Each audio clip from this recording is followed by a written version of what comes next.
The twin suns of Jarkon burned red and violet above a horizon of smog.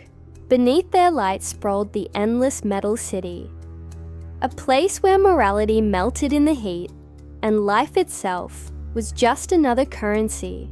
Beneath the steel towers and floating banners, the bazaar of 10,000 tongues roared with sound, the hum of engines, the cries of traders, the electric crackle of weapons being tested in crowded aisles.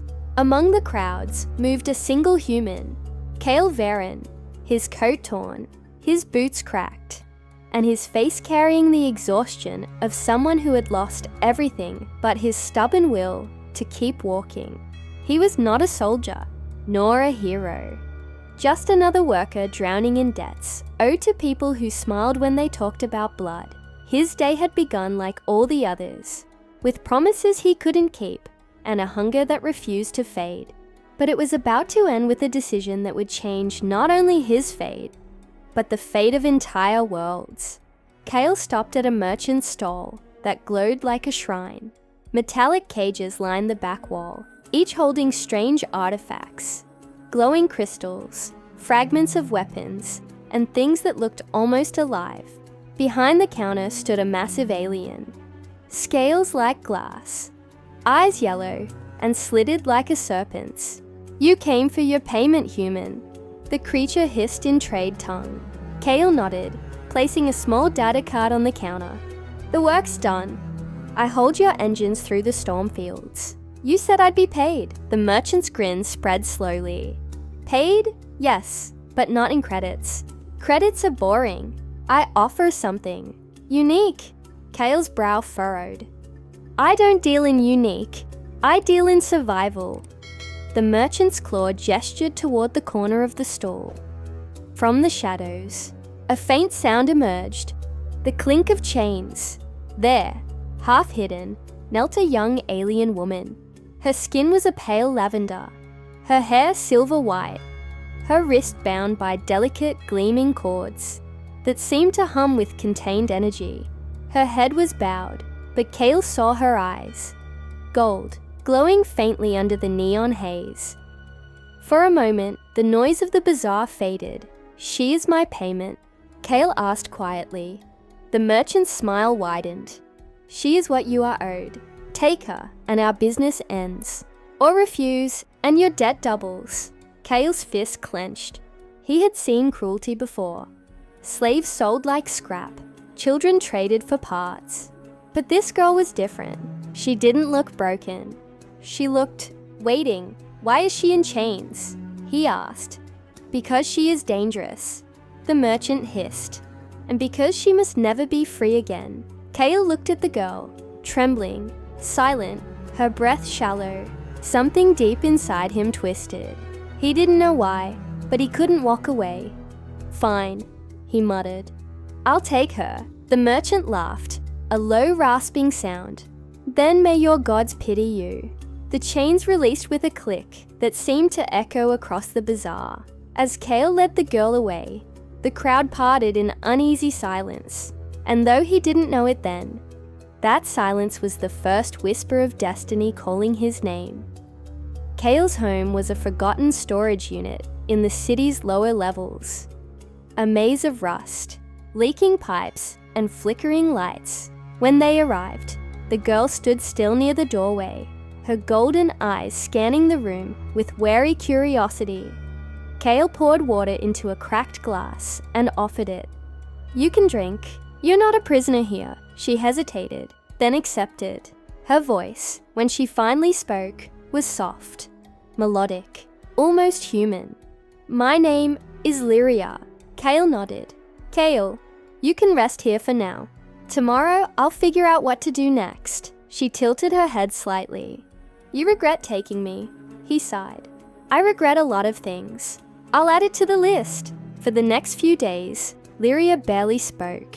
She stayed close, quiet, watchful. Cale noticed strange habits. She traced patterns in the air before touching objects, whispered words in a language he didn't know, and always seemed to be listening to something beyond the walls. At night, she stood by the window, staring at the sky as though she recognized the constellations. One evening, as Kale repaired a generator, a glint of gold caught his eye. Hidden beneath her thin cloak was a brooch, intricate and ancient, carved with the sigil of a bird, spreading its wings over a rising sun. "That doesn't belong to a slave," he said quietly. Lyria froze. Her hand closed protectively over the brooch. "It's all that remains of who I was, who you were," Kale asked. "And who's that?"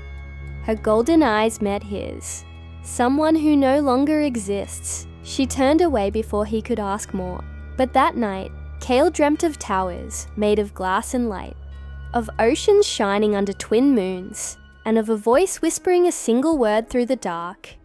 Vayara. The next morning, the air felt different, heavy. The usual buzz of the city had grown distant, replaced by the distant hum of patrol ships. Kale found Lyria standing by the door, her posture tense. "They're here," she whispered. "Who?" "The hunters." He looked outside. 2 black hovercraft glided through the alley, their lights scanning the ground. Kale's gut tightened. "We need to move." They fled through the underlevels, down metal corridors dripping with condensation, through maintenance tunnels lit by emergency red. Kale's pulse pounded in his ears. Behind them, metallic footsteps echoed closer. At one point, Lyria stumbled. Kale grabbed her hand and pulled her along. "Come on." "I can't." "Yes, you can." They reached the outskirts, a district of abandoned ships, half buried in sand. Smoke rose from chimneys far away. Kale turned to her. "You said they were hunting you. Why?" She hesitated, then said, "Because I am not who you think I am." Her voice was steady, but her eyes glistened. "I am Lyria Valen of House Vayara, Princess of the Vayaran Empire. My people fell because of treachery, and those who betrayed us will not stop until I am gone." Kale stared, speechless. He had expected a runaway, not royalty. "So, I accepted a princess as payment for a job." Her lips trembled into the faintest smile. "Yes, you did. Great," he muttered. "That's exactly the kind of luck I have." They found shelter in an old observation tower overlooking the desert. The night air was thin, the stars like knives against the black. Lyria stood by the window, her silver hair glowing under the moonlight. "My people believed every star carried a soul," she said softly. "When we die, we become light. It's how we guide those still lost." Kale leaned against the wall, studying her. "You talk like someone who's already said goodbye to everything." "Perhaps I have." He wanted to say something comforting, but words failed him. He didn't understand her world, her loss. All he knew was that he couldn't let them take her. The next morning, Kale awoke to the sound of distant engines. Dust rose on the horizon, a pursuit skimmer cutting through the dunes. "They found us," Lyria said, already reaching for her cloak. Kale grabbed his pack, and together they ran toward the wreckage of an old cargo ship, buried in sand. As the skimmer descended, Kale fired at its thrusters, the explosion lighting the dawn in red and gold. Lyria raised her hands, chanting softly. The brooch flared again, and for an instant, the air shimmered around them like glass. The enemy's shots curved away, dissolving into harmless sparks. The protection field held just long enough for Kale to start the ship's failing engines. They lifted off, fire trailing behind them, leaving Jarkon a burning memory below. As the freighter broke through the clouds, Kale finally exhaled. "You said your empire fell. Why do they still want you?" "Because as long as I live," she said, "the throne still exists." Kale stared out the window at the stars, stretching into infinity. "Then we'll make sure you keep it." Lyria looked at him, surprise softening her face. "You would risk everything for me." He smiled faintly. "I already did." The freighter trembled as it pierced the upper atmosphere, smoke trailing like a wounded bird. Kale's hands moved across the controls with desperate precision. the engines whining under the strain. Behind him, Lyria sat strapped in, her eyes closed, murmuring something in her language. A sound halfway between a prayer and a command. "Come on," Carl muttered. "Just hold together a little longer." The ship finally broke free of Jarkon's gravity well. Silence fell. The kind that only space could create. Through the viewport stretched the infinite black, scattered with distant suns, like shards of gold. Kale let out a long breath. "We're clear." Lyria opened her eyes slowly, the glow fading from the brooch at her chest. "Jarkon is behind us, but danger isn't." He turned toward her. "You said you're from the Vaeran Empire. I've heard stories that it vanished overnight." Her gaze drifted to the stars. It didn't vanish. It was murdered. Her voice softened, and her mind drifted backward. To Vayara Prime, before the war. "I was born in a palace carved from crystal cliffs," she said, her words barely above a whisper. "My father, Emperor Saren Volin, believed in peace, in uniting the outer colonies without war. But peace was weakness to those who wanted power." Kale listened in silence as her tone deepened, carrying weight that no one her age should bear. "My uncle, General Torin Valin, led the coup. He promised safety, but what he brought was slaughter. I remember the sound of ships burning, the air filled with screams and light. My father fell defending the citadel. My mother, she placed this brooch in my hands and told me to run." She looked down at it, the symbol of a golden bird, surrounded by ancient sigils. "It is more than decoration. It is a key, a link to the old command systems of Vayara's fleets. If they capture me, they control them." Kale stared at her, realization dawning. "So you're not just a princess. You're the only one who can restore their power." Lyria met his gaze. "Or destroy it forever." The silence that followed was heavy, filled with the hum of engines and the distant pulse of the stars. Kale leaned back in his seat. "So what now?" Lyria looked ahead. "There's a neutral planet in the Iridian Belt, a place called Nethra 9. Old smugglers, wanderers, people who don't ask questions. We can hide there." Kale smirked faintly. "You sound like someone who's done this before." "I learned fast," she replied softly. "Running is easier than dying." He looked at her for a long moment, then returned his eyes to the stars. For the first time in years, Kale felt something stirring inside him.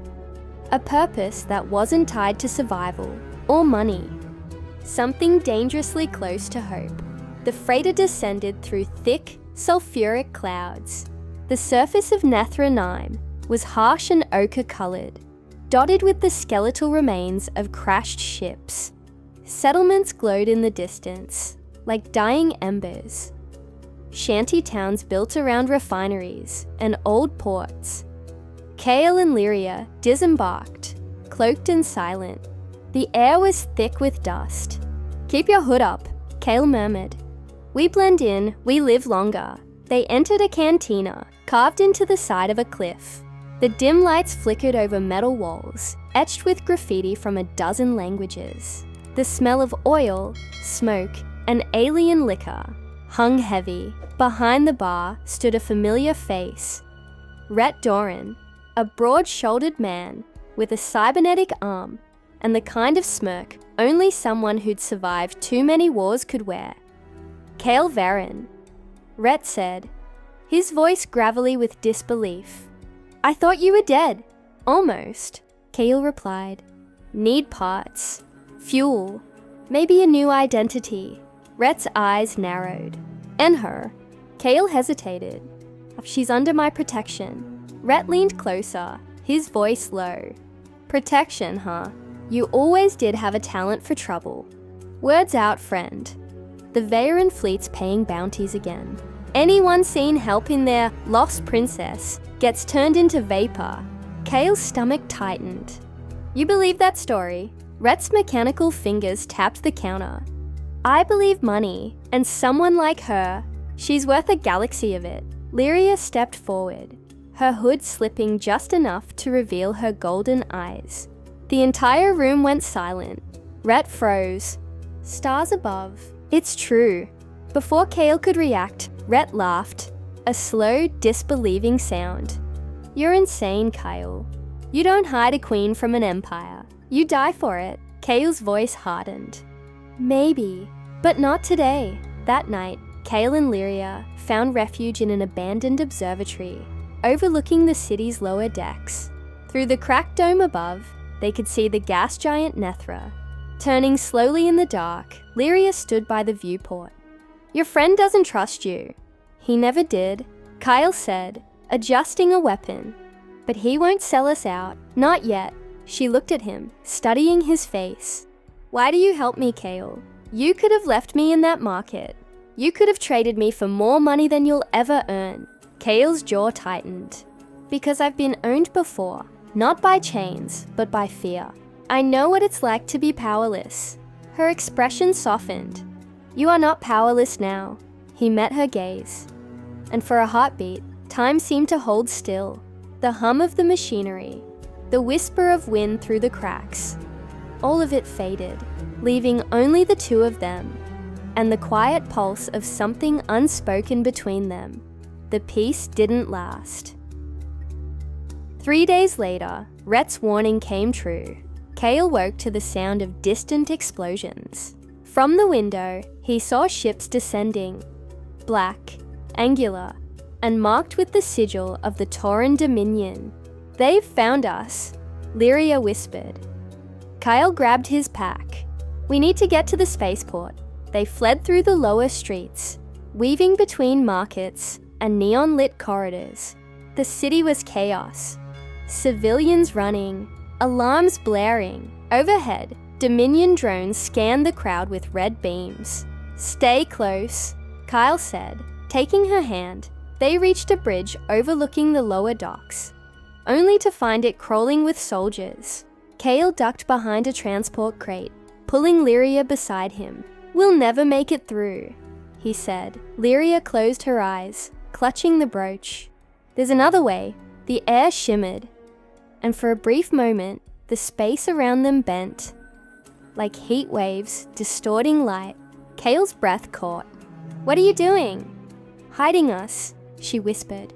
But I can't hold it long. They slipped through the soldiers' ranks unseen, shadows walking among machines. When they reached the hangar, Lyria's strength gave out. The illusion faded, and alarms blared instantly.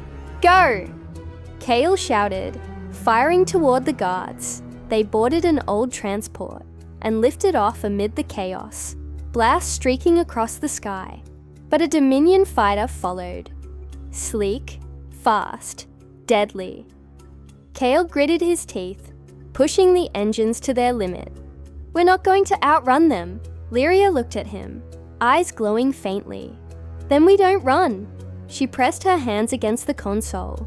The brooch on her chest shone like a miniature sun. The air filled with light, and suddenly, the pursuing fighter disintegrated in silence, erased by a single pulse of energy.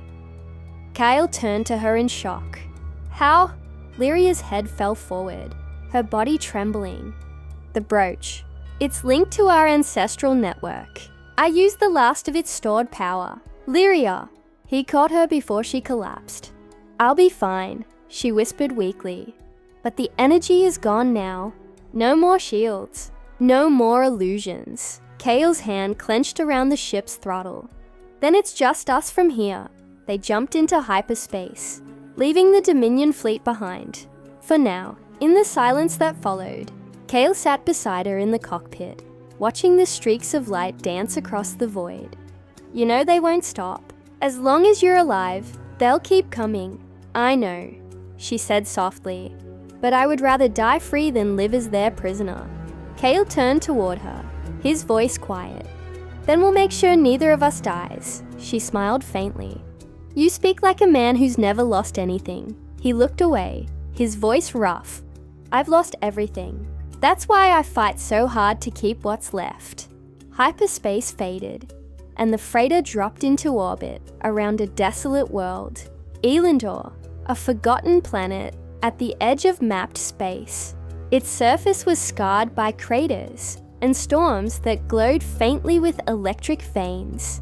Ancient satellites drifted in silence above it, relics of civilizations erased by time. Kale adjusted the controls. No signals, no settlements. We're off every chart I've ever seen. Lyria stirred in her seat, pale but conscious. Good, that's why we'll be safe. For now. He looked at her. The exhaustion, the fading glow of her brooch, the thin tremor in her hands. She was still regal, even like this. Proud, fragile, unstoppable. They landed near the remains of a colossal structure. Towers crumbled and half buried under dust. The air shimmered faintly with static. "What is this place?" Kale asked. "An outpost of the first Vaerans," she said, stepping carefully onto the cracked ground. "Before the Empire, before the wars, my ancestors built these sanctuaries across the void where no light of power could reach." Kale raised an eyebrow. "And you think they'll help us now?" Her lips curved faintly. "No, but what they left behind might." They explored the ruins in silence. The air buzzed faintly, thick with the hum of old energy fields. Symbols carved into the stone pulsed dimly, as Lyria's presence seemed to awaken something ancient. Kale ran his fingers over a wall etched with alien runes. "You really come from this?" "Yes," she murmured. "And no, my people have forgotten what we once were. We traded wisdom for conquest." Her hand pressed against a pedestal. A holographic light flickered, then bloomed into a projection of a vast star map, glowing blue and gold. In its center pulsed the Vaeran sigil, intertwined with a second emblem. One Kale didn't recognize. "What is that?" he asked. Lyria's face went pale. "The Dominion crest, my uncle's mark. He's already extended his rule beyond the core worlds." Kale frowned. "Then this isn't just about you. He's building something bigger." She nodded slowly. "A new empire, built on fear. If he gains control of the old fleets, he'll enslave every colony from here to the rim." Kale's jaw tightened. "Then we stop him." She looked at him in disbelief. "You talk as if you're part of this war." He met her gaze. "I am now." That night, under a fractured sky, streaked with auroras, Kale sat beside a small fire. Lyria watched him from the other side, her expression unreadable. "You've changed," she said quietly. Kale poked at the embers. "Change is easy when everything's been taken from you." "Still," she said, "few would risk their lives for a stranger." He looked up. "You stopped being a stranger the day I saw your eyes in that market." Silence lingered between them, heavy with words neither dared to say. At last, Lyria whispered, "If we fail, Kale, you must promise me something." He frowned. "Don't start with that. Promise me," she insisted. "If they find us, if my uncle's forces reach me, you must destroy this." She held up the brooch, its golden light flickering weakly. "It cannot fall into their hands." Kale shook his head. "I'm not killing you." "It's not killing," she said softly. "It's mercy." He looked away, jaw tight. "I don't make promises I can't keep." "Then make this one," she whispered, eyes shining. He hesitated, and finally nodded. "Fine, but I'm not planning on keeping it." The next morning, the ground trembled. The distant sky shimmered. Streaks of light descending through the clouds like falling stars. Kale's stomach sank. "They found us." Dozens of Dominion ships descended, their dark hulls blotting out the sky. In the center of the formation, a massive cruiser hovered, its underbelly glowing with crimson sigils. Kale grabbed his rifle. "How many do you think?" "Too many," she replied. "They'll come for me first." He smirked grimly. "Then let's make them regret it." They took positions within the ruins. Kale rigged explosives along the corridors, while Lyria activated the ancient defense systems. Blue glyphs lit up the walls as energy shields flickered to life. for the first time in centuries. Outside, the first wave landed, armored troops pouring into the valley. Kale took aim. The first shot echoed through the dust. A trooper fell, then another. The ruins became a battleground. Plasma bolts screaming through the air. Explosions lighting the twilight. Lyria stood in the center of the chamber, chanting in the old tongue. The brooch blazed again, brighter than before, drawing upon the last remnants of its stored energy. The ancient towers awakened, beams of pure light erupting from their tops, striking the Dominion ships above. But there were too many. A direct hit shattered part of the fortress. Kale fell hard, coughing through the smoke. "Lyria!" he shouted. She turned, sweat streaking her face, eyes glowing fiercely. "The system is overloading. It's too much." "Then shut it down." "I can't." The ground split, light spilling from beneath the ruins like molten gold. Lyria stumbled, collapsing to her knees. The brooch cracked, lines of light crawling across its surface. Kale rushed to her, grabbing her shoulders. "Stop this before it kills you." Tears glimmered in her golden eyes. "If I stop, everyone dies." She pressed her hand against his chest. "Go, not without you." "Please," she whispered. "You promised." Kyle froze, the memory of their firelit conversation tearing through him. He shook his head violently. "No, not like this," she smiled faintly. That same quiet, heartbreaking smile she had given him the first night on Jarkon. "Then forgive me." Before he could react, she reached up, touching his forehead, and the world dissolved in light. Kyle woke amid silence. The sky above was clear, the storm gone. Around him lay the ruins, scorched, silent, still glowing faintly. He sat up slowly, pain radiating through his body. "Lyria?" No answer. Only the whisper of wind. Then he saw it. At the center of the crater, the shattered brooch, still faintly pulsing with light. He staggered to it, falling to his knees. The symbol of the bird was gone. In its place was a single burning star. He touched it, and for a moment he heard her voice. "Kale, the light lives on. As long as someone remembers, Vayara is not lost." A tear slid down his cheek. "I remember," he whispered. The horizon glowed. Dominion ships retreating, their engines flickering as if crippled. Whatever Lyria had unleashed, it had driven them away. The battle was over, but so was she. Time moved differently on Elendor. Days blended into nights, marked only by the rise and fall of the auroras. Kale stayed, fixing the ruins, keeping the fire lit, speaking to ghosts that never answered. He buried the fragments of the brooch beneath the pedestal where she had stood. In its place, he carved 3 words in the old tongue. Ones Lyria had once taught him. Light never bows. Years passed. Travelers came and went, telling stories of rebellion, of how Dominion control was weakening, how whispers of a living flame had ignited uprisings across the sector.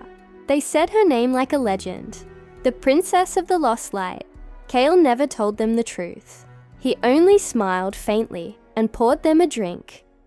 One night, long after the stars had changed their patterns, Kale sat outside the ruins, an old man with silver in his hair and scars on his hands. The wind howled softly across the plains. He reached into his coat and pulled out a small fragment of the golden brooch. It still glimmered faintly, as if defying time. "I kept it safe," he said quietly. "Just like you asked." He looked toward the horizon, where 2 suns rose together, pale gold and violet, just like her eyes. "I took a slave as payment once," he murmured, "but I found a queen, and a reason to live." He smiled, the firelight dancing in his eyes.